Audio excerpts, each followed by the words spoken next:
Good morning friend, मैं Jitendra sir science मस्ती channel पे स्वागत करते हैं। और आज एकदम फेवरेट विषय लेके आए हैं जिसका नाम है केमिस्ट्री नाम सुनते ही आप लोग खुश हो जाएंगे, ठीक है। और इसका पढ़ाने का बिल्कुल ही तरीका एकदम अलग है, ठीक है। और बहुत अच्छा से समझ पाएंगे। केमिस्ट्री लगभग सभी कंपटीशन के लिए सबसे महत्वपूर्ण है और सभी जगह पूछे जाते हैं। जो बच्चे 8, 9, 10th का भी तैयारी कर रहे हैं तो उनके लिए केमिस्ट्री उस ढंग से पढ़ाएंगे कि 0 से 2 हीरो तक, ठीक है। 0 से हीरो तक, ठीक है, केमिस्ट्री, ठीक है। केमिस्ट्री को हिंदी में बोलते हैं रासायनिक, ठीक है। अब यहाँ से समझना ये है कि सबसे पहले केमिस्ट्री जो है, केमिस्ट्री के बारे में हम लोग अच्छा से जान लेते हैं, ठीक है। केमिस्ट्री कहेंगे किसको, क्या है, कैसा है, इसके बारे में जानना ज़रूरी है, ठीक है। तो केमिस्ट्री एक साइंस का ब्रांच है, ठीक है, साइंस का शाखा है जिसमें हम पदार्थ या मैटर के बारे में अध्ययन करते हैं। तो बोलने में क्या हम बोल सकते हैं कि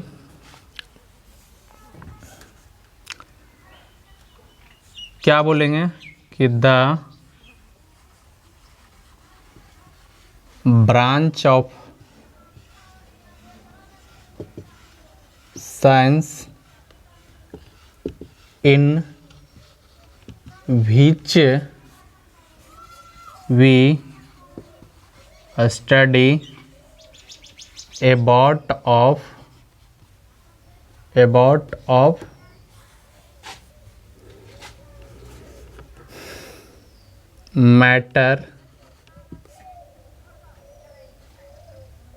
matter और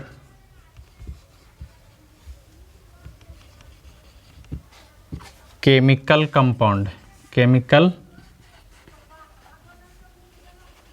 कंपाउंड्स, ठीक है। कहने का मतलब ये हुआ कि विज्ञान की वह शाखा जिसके अंतर्गत पदार्थ तथा रासायनिक चीज़ों के बारे में अध्ययन किया जाता है उसे हम रासायनिक विज्ञान कहते हैं। The branch of science in which we study about of है मैटर एंड केमिकल सबस्टांस या chemical compound is called chemistry, ठीक है, इज कॉल्ड केमिस्ट्री, ठीक है। अब यहाँ से बात आती है कि सर मैटर और केमिकल कंपाउंड के बारे में अध्ययन करेंगे, उसको केमिस्ट्री बोलेंगे। यहाँ तक तो ठीक है।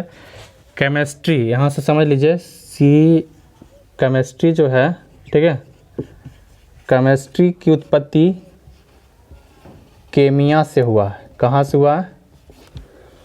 यानी कि मिस्र के लोग काली मिट्टी को केमिया बोलते थे, काली मिट्टी को, ठीक है, केमिया बोलते थे, ठीक है। तो उत्पत्ति इसको कहाँ से हुआ? तो केमिया से हुआ। और केमिस्ट्री का पिता यानी रसायन विज्ञान का पिता किसको बोलेंगे? तो लेबोजियर को बोलेंगे। क्या बोलेंगे? लेबोजियर है। कौन है? केमिस्ट्री का पिता कौन है? लेबोजियर है। कौन है? लेबोजियर है, LIVOISER, ठीक है, लेबोजियर है। केमिस्ट्री का पिता कौन? लेबोजियर है। अब कहने का मकसद ये हुआ कि केमिया में क्या ऐसा था, तो केमिया में काली मिट्टी को, मिस्र में काली मिट्टी को केमिया कहा जाता था। केमिया से ही केमिस्ट्री की उत्पत्ति हुई, जिससे रसायन विज्ञान हिंदी में कहा जाता है, ठीक है। अब बात आती है कि इसमें रसायन विज्ञान का पिता लेबोजियर को कहा जाता है, ठीक है। रसायन विज्ञान का पिता कौन हो गया? लेबोजियर हो गया, ठीक है। यहाँ से इतना चीज़ दिमाग में बैठा लेना है। अब आगे चलते हैं कि केमिस्ट्री की उत्पत्ति में सबसे पहला मुख्य तत्व क्या क्या है, समझ लीजिए। केमिस्ट्री मुख्य रूप से 3 प्रकार के होते हैं, ठीक है। केमिस्ट्री 3 प्रकार के होते हैं। कितने प्रकार के होते हैं? एक को बोलते हैं फिजिकल केमिस्ट्री, ठीक है, फिजिकल केमिस्ट्री। और दूसरा हो गया इनऑर्गेनिक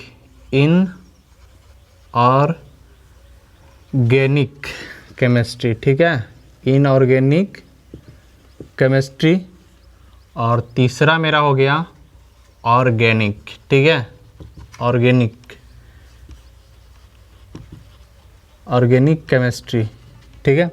अब हिंदी में बात किया जाए तो इसको बोलते हैं भौतिकी रसायन। क्या बोलेंगे?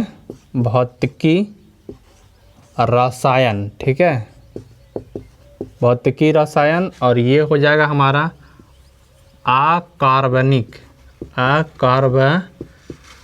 रसायन, ठीक है, अकार्बनिक रसायन, ठीक है। और ये हो गया प्योर कार्बनिक, क्या बोलेंगे? कार्बनिक रसायन, ठीक है। यानी कि केमिस्ट्री को 3 भागों में बांटा गया। पहला भाग हो गया भौतिकी रसायन, दूसरा हो गया अकार्बनिक रसायन और तीसरा हो गया कार्बनिक रसायन, ठीक है। यानी कि फिजिकल केमिस्ट्री और इनऑर्गेनिक केमिस्ट्री और ऑर्गेनिक केमिस्ट्री। तो सबसे पहले हम अभी चलेंगे फिजिकल केमिस्ट्री पे बात करेंगे। मोल और एटम के बारे में, माने मैटर से शुरू होता है चला जाएगा, ठीक है। तो सबसे पहले हम अभी चलेंगे, अगर बात किया जाए तो फिजिकल केमिस्ट्री में क्या है कि द ब्रांच ऑफ केमिस्ट्री, ठीक है, लिख भी सकते हैं, मेरा बात को लिखिएगा जो हम बोल रहे हैं। The branch of chemistry in which we study physical phenomenon, in which we study about of physical phenomenon of chemical compound is called physical chemistry। अगर किसी को डॉट हो रहा है तो ऐसे लिखेंगे कि भौतिकी रसायन विज्ञान की वह शाखा है जिसके अंतर्गत पदार्थ तथा केमिकल सबस्टांस के बारे में अध्ययन किया जाता है, उसे भौतिकी रसायन कहते हैं। क्लियर हो गया, ठीक है। तो अभी हम इसी को चलेंगे, उसके बाद में इनऑर्गेनिक पे ध्यान देंगे और इनऑर्गेनिक का डेफिनेशन देंगे, ठीक है। तो सबसे पहले मेरा पॉइंट जो आ जाता है, ध्यान दीजिएगा, बहुत ही अच्छा से और आराम से समझाएंगे, बहुत आराम से, ठीक है। इसमें कहीं से छूटने वाली बात नहीं है। केमिस्ट्री में सबसे पहला जो आता है हमारा, उसका बोलते हैं पदार्थ, ठीक है, पदार्थ। क्लियर? पदार्थ जो है इसको अंग्रेजी में हम बोलते हैं मैटर। क्या बोलते हैं? मैटर, ठीक है। कहने का मतलब ये हुआ कि पदार्थ का खंडन कैसे हुआ, पदार्थ क्या है और पदार्थ आखिर की डेफिनेशन हम कैसे दे सकते हैं, इसके बारे में जानना है, ठीक है। तो बात यहाँ ये है, हम जो परिभाषा देते हैं किताब से लगभग मैचिंग अलग ढंग से करेगा, ठीक है। कहने का मतलब ये हुआ, we are all senses eye of a particle is called matter. कहने का मकसद ये हुआ कि हमारी आँख से जितनी भी वस्तु दिखाई देती है, हमारी आँख से जितनी भी वस्तु दिखाई देती है उसी को हम पदार्थ कहते हैं, ठीक है। यानी आसपास के जो भी वस्तु होंगे, ये मार्कर है, ये बोर्ड है, ठीक है, और रूम है, तो ये सब क्या है, आँख से दिखाई दे रही है। मतलब सीधी सी पॉइंट हमारा यही निकल के आता है कि नो रट नो मैटर, ठीक है। कहने का मतलब रटने की ज़रूरत नहीं है। अगर विज्ञान पढ़ते हैं और वो भी जितेंद्र सर साइंस मस्ती चैनल पे, तो खास करके साइंस को समझने का तरीका बिल्कुल अलग है, ठीक है, समझाने का तरीका बिल्कुल अलग है। यानी पदार्थ किसको कहेंगे, तो आँखों से जितनी भी वस्तु दिखाई देती है वो पदार्थ है। मेरा डेफिनेशन यही कहता है कि आँखों से जितनी भी वस्तु दिखाई दे रही है वो पदार्थ है। तो कहेंगे कैसे? कहने का मकसद ये है कि आपका किताब क्या परिभाषा देता है कि जो स्थान घेरे, ठीक है, जिसमें द्रव्यमान हो, ठीक है, जो स्थान घेरे जिसमें द्रव्यमान हो, ठीक है, और अवरोध उत्पन्न करे, ठीक है, अवरोध मतलब रुकावट, समझ में आ रहा? तो कहने का मतलब ये हुआ कि वैसा कौन सी वस्तु जो हम बोल दिए वो गलत बोल दिए। कहने का मकसद ये हुआ कि जो स्थान घेरेगा और जिसमें कुछ ना कुछ द्रव्यमान होगा तो वो क्या कहलाएगा? पदार्थ कहलाएगा। यानी कहने का मकसद ये हुआ कि ये हमारा अगर मार्कर है तो स्थान घेर रहा है, इसका अपना कुछ वेट है, वजन है, द्रव्यमान है, ठीक है, और यह स्थान सचमुच में घेर रही है। तो कहने का मकसद ये हुआ कि जो स्थान घेरता है वो क्या है? पदार्थ है। वो क्या है? पदार्थ है। तो पदार्थ कहने का मकसद ये हुआ, मेरा डेफिनेशन कहता है कि आँखों से जितनी भी वस्तु दिखाई देती है उसका कुछ ना कुछ नाम होता है, और वो वस्तु ऐसा है कि जो स्थान भी घेरता है और उसका द्रव्यमान भी होता है, तो क्या है? पदार्थ है। क्लियर? किसी के अनुसार से ये कहने के लिए हमारा सटीक तरीका है कि कहीं से भी नो डाउट होना चाहिए, ठीक है। जैसे अगर हम उदाहरण ले लेते हैं, पदार्थ के उदाहरण लेते हैं, जल। क्या लेते हैं? जल। क्या लेते हैं? जल लेते हैं। क्या ये पृथ्वी पर नहीं मौजूद है? इसको हम देख नहीं सकते हैं, ठीक है, तो ये पदार्थ है। क्या है? ये पदार्थ है, ठीक है। उसके बाद में आता है बालू, ठीक है। उसके बाद में आता है हवा, ठीक है। अब एक चीज़ आपको कंफ्यूज होगा कि sir we can not see air, हवा को हम लोग देख नहीं सकते हैं, बट हम क्या बोल रहे हैं कि वी फीलिंग, हम लोग फील कर सकते हैं ना, अनुभव कर सकते हैं, स्पर्श कर सकते हैं, छू सकते हैं, टच कर सकते हैं। तो पदार्थ क्या है कि आँखों से जितनी भी वस्तु दिखाई दे और हम उसे टच करें या स्पर्श करें तो वो पदार्थ कहलाएगा, ठीक है। तो कहने का मतलब ये हो गया कि जितने भी हम रट रहे थे बचपना में कि जो स्थान घेरे जिसमें द्रव्यमान हो, ठीक है, जो अवरोध उत्पन्न करता है उसे पदार्थ कहते हैं। तो इससे हमारा सटीक यही निकल के आता है कि जो आप अपने आँखों से दिख रहे हैं वो पदार्थ है, ठीक है। उसके बाद हम आते हैं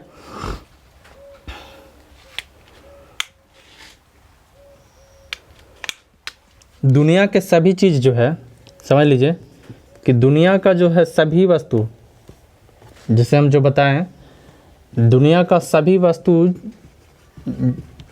पदार्थ है। दुनिया का सभी वस्तु क्या है? पदार्थ है। जो स्थान घेर रखा है वो क्या है? पदार्थ है, ठीक है। तो सटीक हो गया। हमारे कनाद के अनुसार, ठीक है, वैज्ञानिक का नाम है कनाद। क्या नाम है? कनाद के अनुसार कहा गया कि पदार्थ जो है छोटे छोटे कणों से मिलकर के बना है। किससे बना है? ठीक है, पदार्थ जो है छोटे छोटे कणों से मिलकर के बना है। इन्होंने सच में डेफिनेशन दिए थे, और यही छोटे छोटे कण को हम अणु आगे चल के कहेंगे। क्या कहेंगे? अणु कहेंगे, ठीक है। तो कहने का मकसद ये हुआ कि पदार्थ जो है छोटे छोटे कणों से मिलकर के बना है। तो इसके अनुसार, माने वैज्ञानिक कनाद के अनुसार, ठीक है, किनके अनुसार? कनाद के अनुसार से ये भी डेफिनेशन सटीक हो गया कि सभी पदार्थ छोटे छोटे कणों से मिलकर के बने होते हैं, और यही छोटा कण हमारा अणु कहलाता है, ठीक है। तो आज के बाद ये डेफिनेशन सटीक देंगे कि we are all senses eye and touch to the body is called matter, no doubt, ठीक है। कहने का मकसद ये हुआ कि जितने भी हमारे आँखों से दिखाई देती है या हमसे स्पर्श होती है उसी को हम क्या बोलेंगे? पदार्थ, ठीक है। क्लियर हो गया। अब हम आते हैं कि पदार्थों का वर्गीकरण जिसको बोलते हैं, ध्यान से समझिएगा। पहला पॉइंट हमारा आता है कि पदार्थों का वर्गीकरण, ठीक है, वर्गीकरण, क्लासिफिकेशन ऑफ मैटर जिसको बोलते हैं, ठीक है। पदार्थ को मुख्य रूप से दो भागों में बांटा गया। यहाँ पे हम रख लेते हैं पदार्थ, ठीक है। क्या रख लेते हैं? पदार्थ। पदार्थ का दो भाग होता है, ठीक है। पदार्थ को दो ही भाग में तोड़ा गया। पहला समझ लीजिए कि पदार्थ मुख्य रूप से दो भाग में तोड़ा गया है। एक को बोलेंगे, एक को क्या बोलेंगे? भौतिकी, ठीक है, और दूसरा को क्या बोलेंगे? रासायनिक। क्या बोलेंगे? रासायनिक, ठीक है। अब यहीं से पॉइंट निकलना शुरू हो जाता है। थोड़ा सा हम जो है ऊपर में लिखते हैं, ज़्यादा सही नहीं दिख रहा होगा। दोस्तों, अगर जितेंद्र सर साइंस मस्ती चैनल पे आपको पढ़ने में मन लगता है तभी लाइक कीजिए, अदरवाइज डिसलाइक करके जा सकते हैं। यू कैन गो, ठीक है। अगर अच्छा लगता है तो दिल से लाइक कीजिए, ठीक है। पदार्थ, ठीक है। पदार्थों का वर्गीकरण, पदार्थ दो प्रकार के होते हैं। एक को बोलते हैं भौतिकी, क्या बोलते हैं? भौतिकी। एक को बोलते हैं भौतिकी या भौतिक भी बोल सकते हैं। दूसरा क्या हो गया? रासायनिक। क्या हो गया? रासायनिक। पदार्थ को दो भागों में बांटा गया है, भौतिकी वर्गीकरण और रासायनिक वर्गीकरण। यहाँ पे वर्गीकरण लिख सकते हैं, ठीक है, और वर्गीकरण लिख सकते हैं, ठीक है। बात यहाँ ये है, पदार्थ कितने भागों में तोड़ा गया है? दो भागों में, भौतिकी रासायनिक, भौतिकी रासायनिक। अब यहाँ से हमारा जो है थोड़ा सा छोटा छोटा लिखेंगे, ज़्यादा सही रहेगा, ठीक है। यानी कि भौतिकी जो है, भौतिकी वर्गीकरण जो है, इसका भी 3 पार्ट होता है। कितने पार्ट होते हैं? इसका भी भौतिकी वर्गीकरण में 3 भाग है। कौन कौन? तो ध्यान दीजिए कि पहला को बोलेंगे हम ठोस। क्या बोलेंगे? ठोस। दूसरा को बोलेंगे द्रव और तीसरा को बोलेंगे गैस, ठीक है। ध्यान से समझते जाइए कि पदार्थ को मुख्य रूप से 2 भागों में बांटा गया है, भौतिकी वर्गीकरण, रासायनिक वर्गीकरण। भौतिकी वर्गीकरण में क्या है? ठोस, द्रव, गैस। ठोस, द्रव, गैस। ठोस, द्रव, गैस, ठीक है। उसके बाद में आते हैं रासायनिक। क्या है रासायनिक वर्गीकरण? क्या है? तो रासायनिक वर्गीकरण मुख्य रूप से दो रूपों में किया गया। कितने रूप में किया गया? एक को बोलते हैं शुद्ध पदार्थ। क्या बोलेंगे? शुद्ध पदार्थ, ठीक है।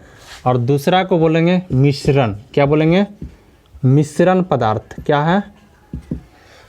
भौतिक वर्गीकरण में भौतिक वर्गीकरण 3 प्रकार के साथ, ठोस, द्रव, गैस, ठीक है। ठोस, द्रव, गैस, ठीक है।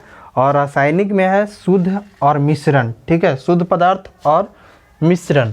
अब हम इसको लेके चलते हैं कि शुद्ध में कौन कौन है, शुद्ध में कौन कौन है, ठीक है। शुद्ध पदार्थ के मतलब ये हो गया कि जो प्योर, अब यहाँ से थोड़ा सा समझा देते हैं, ऐसे मिश्रण भी हम समझाएंगे, शुद्ध भी समझाएंगे, नो डाउट, किसी को दिक्कत नहीं होना चाहिए, ठीक है। शुद्ध में अगर बात करते हैं, जैसे शुद्ध के मतलब एकदम बिल्कुल सही होना चाहिए, नो मिलावट। मिश्रण के मतलब आप समझ रहे होंगे, मिक्सचर, ठीक है। मिक्सचर आप समझ रहे हैं, मिक्सचर खाने वाला नहीं समझिएगा। यहाँ पे मिक्सचर का मतलब ये होगा कि मिलावट। क्या हो गया? मिलावट। तो पहला चीज़ हमारा लेके चल रहे हैं, रासायनिक वर्गीकरण 2 प्रकार के होता है, शुद्ध पदार्थ और दूसरा मिश्रण पदार्थ। तो शुद्ध पदार्थ में भी हमको शुद्ध पदार्थ जो है मुख्य रूप से छोटे छोटे लिखेंगे, ज़्यादा सही रहेगा, ठीक है। शुद्ध पदार्थ जो है 2 तरह से होते हैं। एक को बोलते हैं तत्व, एक को क्या बोलते हैं? तत्व, और दूसरा के यौगिक, ठीक है। दूसरा को यौगिक। ध्यान दीजिएगा, रासायनिक वर्गीकरण 2 प्रकार से हुआ, शुद्ध पदार्थ, मिश्रण पदार्थ। शुद्ध पदार्थ भी 2 प्रकार से हुआ, तत्व और यौगिक। तत्व और यौगिक। और देखिए मिश्रण है, अब अपने आप यहाँ दिमाग लगाने वाली बात है। मिश्रण है कि एक तो होगा समांग मिश्रण, जिसको बोलेंगे समान रूप में मिलाएगा, समांग मिश्रण, ठीक है। समांग मिश्रण, एक को बोलेंगे समांग मिश्रण और दूसरा को बोलेंगे विषमांग मिश्रण। विषमांग मिश्रण, ठीक है। मिश्रण 2 तरह से ही होती है, एक लगभग में मिला देते हैं और एक उससे ज़्यादा। जैसे मान लीजिए कि दूध में पानी को मिलाएं तो पानी उतना ही मिला सकते हैं, जैसे 1 गिलास अगर दूध है तो लगभग में हाफ गिलास हम दूध में पानी मिलाएंगे तभी तो मैच करेगा। ऐसा नहीं कि 1 गिलास पानी में 1 गिलास दूध में 1 जग हम क्या करेंगे, पानी मिला देंगे, तो ये मिश्रण विषमांग बदल जाएगा, दूध नहीं बल्कि पानी हो जाएगा। तो जिसका मात्रा ज़्यादा हो जाएगा वो विषमांग हो जाएगा। माने क्वांटिटी, प्योर मिल्क में वाटर अगर मिलाएंगे अमाउंट से ज़्यादा तो कौन सा गुण दिखेगा? वाटर वाला गुण दिखेगा, माने पानी वाला गुण दिखेगा। तो पानी वाला जब गुण दिखेगा विषमांग होगा, ऐसे हम समझाएंगे, ठीक है, नो डाउट, ठीक है। उसके लिए टेंशन नहीं लेना है, ठीक है।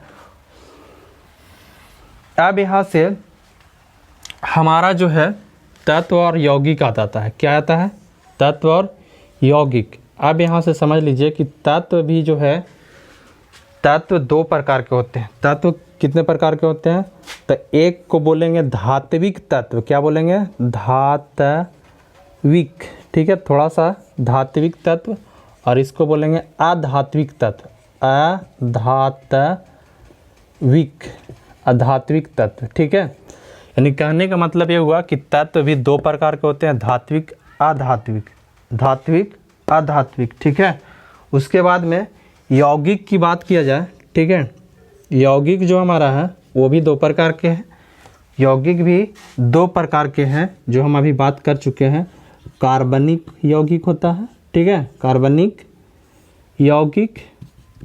और दूसरा अकार्बनिक यौगिक, ये हम बात कर चुके हैं। ठीक है, अकार्बनिक यौगिक होते हैं। ध्यान से समझ लीजिए। इस तरह हम इसलिए लिखें कि ताकि आपका फ़ोटो लेने में आसान हो जाएगा, स्क्रीनशॉट लेने में आसान हो जाएगा। दूसरी चीज़ कि यहाँ हम लिखे थे मैटर, MATTER। ठीक है, अब यहाँ समझ लीजिए, पदार्थ जो है, पदार्थ को दो भागों में तोड़ा गया है, भौतिकी और रासायनिक। ठीक है, भौतिक वर्गीकरण में कौन कौन आ जाता है? ठोस, द्रव, गैस। ठोस, द्रव, गैस। ठोस, द्रव, गैस। ठीक है, भौतिक रूप में। उसके बाद में आते हैं रासायनिक का मामला। रासायनिक क्या है? शुद्ध पदार्थ और मिश्रण। रासायनिक में दो तरह से टूटता है पदार्थ, एक को शुद्ध पदार्थ में तोड़ते हैं और दूसरा को मिश्रण में। शुद्ध पदार्थ क्या है? तो तत्व और यौगिक को शुद्ध पदार्थ कहेंगे। तत्व में टूटेगा शुद्ध रहेगा तो, और यौगिक में टूटेगा। ठीक है, दो ही पदार्थ में टूटेगा। शुद्ध पदार्थ दो प्रकार के होते हैं, तत्व, यौगिक। शुद्ध पदार्थ दो प्रकार के होते हैं, तत्व, यौगिक। शुद्ध पदार्थ कितने भागों में तोड़ा गया? दो भागों में, तत्व, यौगिक। ठीक है, मिश्रण इसके बाद आता है। मिश्रण क्या है? तो समांग होगा या विषमांग होगा। समांग मिश्रण होगा या विषमांग होगा। अगर यहाँ से क्वेश्चन डायरेक्ट आता है मिश्रण कितने प्रकार के तोड़ा जा सकता है, तो समांग मिश्रण, विषमांग मिश्रण। ठीक है, और यहाँ से तत्व, यौगिक है तो तत्व भी दो प्रकार के होते हैं। एक को बोलते हैं धात्विक तत्व, धात्विक तत्व। ठीक है, और एक को बोलते हैं अधात्विक तत्व। ठीक है, धात्विक मतलब धात्विक गुण, और जो अधात्विक का मतलब धात्विक गुण नहीं पाया जाता है। इसके बारे में हम बताएंगे। ठीक है, अब उसके बाद में क्या है? यौगिक। यौगिक क्या है? कार्बनिक यौगिक होगा और कार्बनिक यौगिक होगा। क्लियर? यहाँ तक नो डाउट, किसी को दिक्कत नहीं होना चाहिए। और इसका स्क्रीनशॉट ले लीजिए। फिर से एक बार रिपीट कर दे रहे हैं। रासायनिक वर्गीकरण में दो प्रकार से पदार्थ टूटते हैं, शुद्ध पदार्थ और मिश्रण पदार्थ में। शुद्ध पदार्थ भी दो प्रकार के होते हैं, तत्व और यौगिक। मिश्रण भी दो प्रकार के होते हैं, समांग और विषमांग। ठीक है, तत्व भी दो प्रकार के होते हैं, धात्विक तत्व, अधात्विक तत्व। यौगिक भी दो प्रकार के होते हैं, कार्बनिक और अकार्बनिक तत्व। ठीक है, कार्बनिक यौगिक, अकार्बनिक यौगिक। ठीक है, यहाँ तक किसी को दिक्कत नहीं होना चाहिए। तो सबसे पहला पॉइंट हम चलते हैं भौतिकी वर्गीकरण की ओर। ठीक है, रासायनिक को अभी विलुप्त कर देते हैं। क्लियर? यहाँ से भौतिकी वर्गीकरण में पहला हम लिखे ठोस।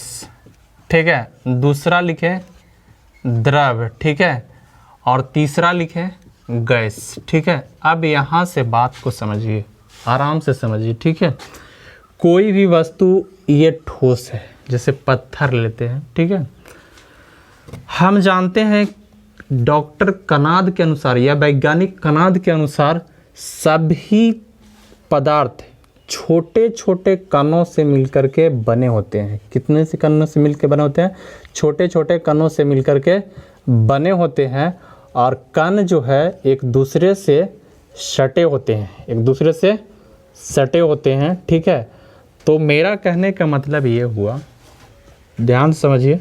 ठीक है, ठोस पदार्थ किसको कहेंगे? तो लोग ये भी परिभाषा बोल देते हैं जो दबाने पर ना दबे, जो हार्ड हो। ठीक है, जिसे चोट मारने पे चूर चूर। ठीक है, चोट मारने पर धात्विक धमनी भी दे सकता है और चूर चूर भी हो सकता है। ये डिपेंड करेगा पदार्थ कैसा है। ठीक है, तो मेरा कहने का मतलब ये हुआ, पदार्थ जो है बहुत से कणों से मिलकर के बना होता है, मतलब छोटे छोटे अणुओं से मिलकर के बना है। अब ये अणु इन दोनों के बीच जो लगता है एक अंतराण्विक स्थान होता है, अंतराण्विक स्थान होता है, ठीक है। अंतराण्विक स्थान और अंतराण्विक स्थान और अंतराण्विक बल भी होता है, अंतराण्विक बल होता है, ठीक है। अब यहाँ से समझ लीजिए कि ठोस पदार्थ में, ठोस का परिभाषा हम क्या बताएं कि जो दबाने पे ना दबे या ठोकने पर टनाटन का भी आवाज़ निकल सकता है या चूर चूर भी हो सकता है, डिपेंड करता है मैटर पे, पदार्थ पे।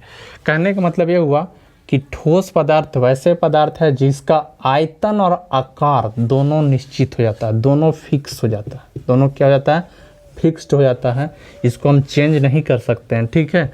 जैसे इसका अंतराण्विक स्थान जो है ये खाली नहीं होती है, ये खाली नहीं होता है, ठीक लिए। यहाँ से ध्यान से समझिए कि अंतराण्विक आकर्षण बल जितना ज़्यादा मजबूत होगा उतना ही हार्ड हमारा ठोस पदार्थ बनेगा, ठीक है। यानी कहने का मकसद ये हुआ कि ठोस पदार्थ में अंतराण्विक स्थान ना के बराबर होता है, अंतराण्विक बल मजबूत होता है, अंतराण्विक बल मजबूत होता है। इसीलिए जब हम कोई पत्थर पे गिरते हैं तो हमें चोट महसूस होती है। क्लियर हो गया। तो ठोस पदार्थ में क्या हुआ कि अंतराण्विक बल और अंतराण्विक आकर्षण, अंतराण्विक स्थान दोनों एक दूसरे से मजबूत होते हैं, मतलब बीच का स्थान खाली नहीं होता है। अंतराण्विक जो एक दूसरे का इंट्रैक्शन फोर्स है, इंट्रामोलिकुलर फोर्स ऑफ पैलेस, दोनों एक दूसरे से सटे होते हैं, इसलिए ये मजबूत होता है और ये किसी भी जगह पे आसान से गिराने पे आवाज़ निकलती है, चूर चूर होती है। तो कहने का मतलब ये हुआ ठोस पदार्थ वैसा पदार्थ है जिसमें आयतन और आकार दोनों निश्चित यानी फिक्स्ड होता है, नो चेंज, इसको चेंज नहीं किया जा सकता, ठीक है। तो परिभाषा में क्या लिखेंगे कि जिनका आयतन और आकार दोनों निश्चित होता है, जिनका अंतराण्विक स्थान खाली नहीं होती है, जिनका अंतराण्विक आकर्षण बल मजबूत से जकड़े हुए रहता है, उसे हम ठोस पदार्थ कहते हैं, ठीक है। जैसे उदाहरण में ले लेते हैं पत्थर, क्या ले लेते हैं, पत्थर, लकड़ी, ठीक है, लकड़ी, कोयला इत्यादि, ठीक है, या लोहा, ठीक है। ये सब क्या है, ठोस पदार्थ हैं। क्यों? क्योंकि इनका अंतराण्विक स्थान खाली नहीं होता है, अंतराण्विक आकर्षण बल मजबूत होता है। क्लियर हो गया, इतना ही जानिए। उसके बाद में आते हैं दूसरा पॉइंट नंबर 2, इसको मिटा देते हैं, ठीक है। पॉइंट नंबर 2 यानी कि द्रव, क्या है, द्रव, ठीक है। द्रव क्या है, तो द्रव के बारे में थोड़ा सा समझ जाइए। मेरा परिभाषा कहता है कि जिसमें बहाव का गुण हो उसे द्रव कहेंगे, जिसमें बहाव का गुण हो उसे द्रव कहेंगे, लेकिन इसका परिभाषा और अलग से बताएंगे, ठीक है। क्लियर। द्रव, लिक्विड जिसको बोलते हैं, अब लिक्विड कहते ही आप समझ में आ गया होगा कि लिक्विड मतलब द्रव, ठीक है, लिक्विड मतलब द्रव, ठीक है। कहने का मकसद ये हुआ द्रव उससे कहेंगे जिसका आकार जो है, आकार अनिश्चित होता है, अनिश्चित होता है और आयतन निश्चित होता है। आयतन क्या है, निश्चित होता है। अब यहाँ से थोड़ा सा हम पॉइंट को काटते हैं, ठीक है। आकार जो है इसका अनिश्चित होता है, जिस आकार में रखिए उसके अनुसार से चला जाएगा, ठीक है। और आयतन जो है निश्चित है। जैसे मान लिया जाए कि ये 2 लीटर का हम एक डब्बा ली, ठीक है, इसमें पानी रखेंगे तो ये आकार गोलाकार बना लेगा। अब ज़रा बात किया जाए, ये भी 2 लीटर का डब्बा है, यहाँ से टेढ़ा हुआ, तो ये इसमें अगर हम पानी रखते हैं तो इसका आकार इस तरह टेढ़ा बन जाएगा। तो इसीलिए लिखें कि द्रव जिसमें आकार निश्चित हो, आयतन आकार अनिश्चित हो और आयतन निश्चित हो, तो उसको क्या कहेंगे, द्रव कहेंगे, ठीक है। द्रव में क्या होता है, द्रव में बहाव की गुण होती है, क्या होती है, बहाव की गुण होती है, ठीक है। और इनका यहाँ से देख लीजिए, अंतराण्विक अंतराणविक,